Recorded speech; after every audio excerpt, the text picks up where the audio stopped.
In 1989, my father became very ill, and he started out with just a cold. He was admitted to the hospital because he couldn't breathe. This cold had affected his respiratory system, and they couldn't do anything for him. They kept checking his potassium, and his potassium would continue to drop. At one point, I think it was down to 2.4. But no one ever thought about giving him potassium. They came in and pounded on his back, trying to loosen up the secretions, and eventually they decided to do a tracheostomy to try and help him to breathe.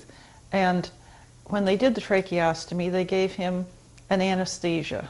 Well, when they gave him that anesthesia, it paralyzed his entire body, and he never recovered after that. It paralyzed all the muscles in his body, including his respiratory muscles, and he died 2 days after having that procedure done. I should probably also mention to you at this time that this brother that I had that was a year older than I was also was born after my mother had been given anesthesia for the birth. And we only found out after obtaining his autopsy records that his potassium levels had dropped because of my mother being given this anesthesia. And because of that and the times that they were, this was back in 1948, the doctors just didn't know what to do. They tried to get him to suck from a bottle and take formula, but that was impossible for him because he lost his suck reflux because his potassium was so low. And he also passed away due to the result of anesthesia, low potassium, and periodic paralysis. After my father died, it became my mission in life to try and figure out what this was.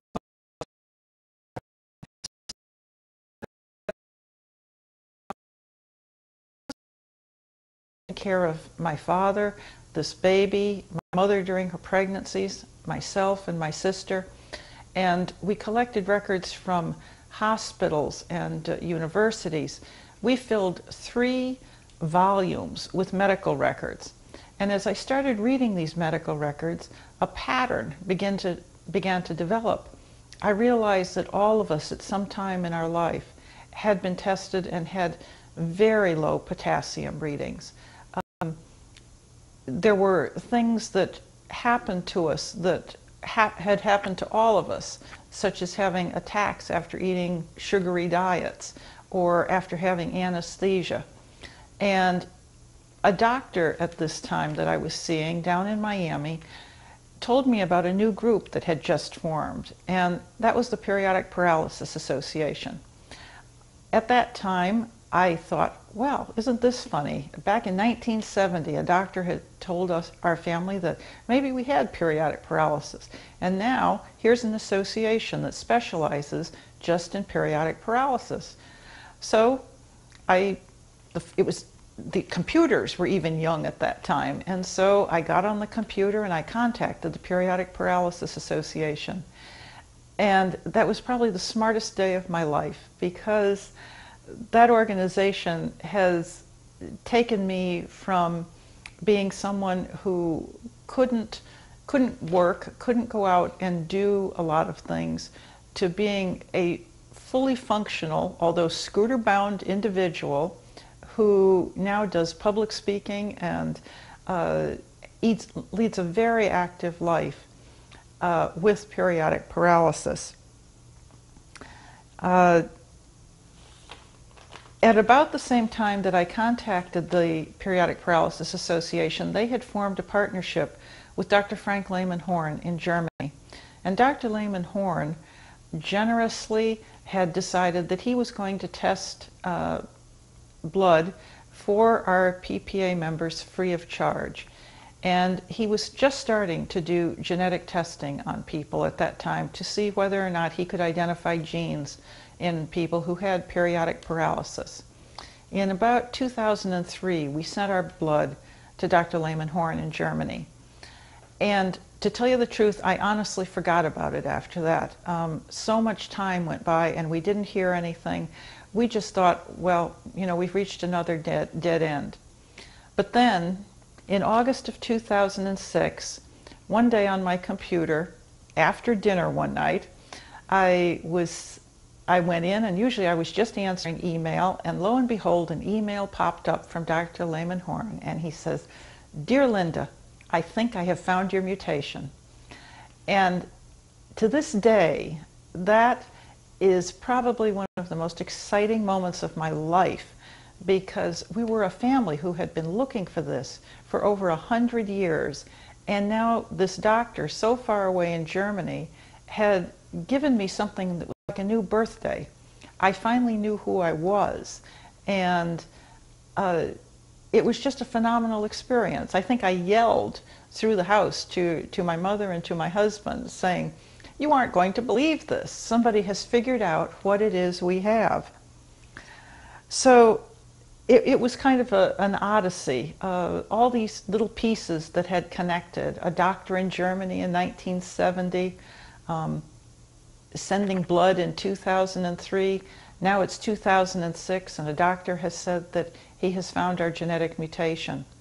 And after he found our genetic mutation, he invited my sister and I to come to Germany so that he could do further testing with an NA MRI machine that's located only in Heidelberg, Germany. And fortunately, we were able to do that. We were able to go and have the testing done that confirmed that my sister and I both had periodic paralysis. But this doctor didn't want to stop there. He wanted to confirm that this had been passed down through the generations. So he asked if I had any DNA from my father. And my father had died in 1989, and here it was 2006. So I started racking my brain as to where I could possibly find DNA from my father. And I remembered this muscle biopsy that we had done at Yale in 1970. And I said, I wonder if that muscle biopsy slide still exists. So I called Yale, and I talked to just a wonderful person there. And she was willing to go down into the basement of Yale and look for this muscle biopsy slide. And about 24 hours later, she called me and she said, "Linda, I have found the slide. There is one slide of your father left." And so Dr. Lehman Horn asked that this slide be sent to him in Germany, which it was, and he was able to get enough DNA off of this one slide that you would use with a microscope and find my father's DNA and confirm that this DNA had been passed from my father to my sister, my brother, and I. It was just it was a life-confirming thing. It was something that I couldn't believe had happened. It was just a tremendous journey that we had been on. Now, in the past, let's see, probably 4 to 5 years, I have been working extensively with Dr. Lehman Horn as his genetic liaison here in the United States.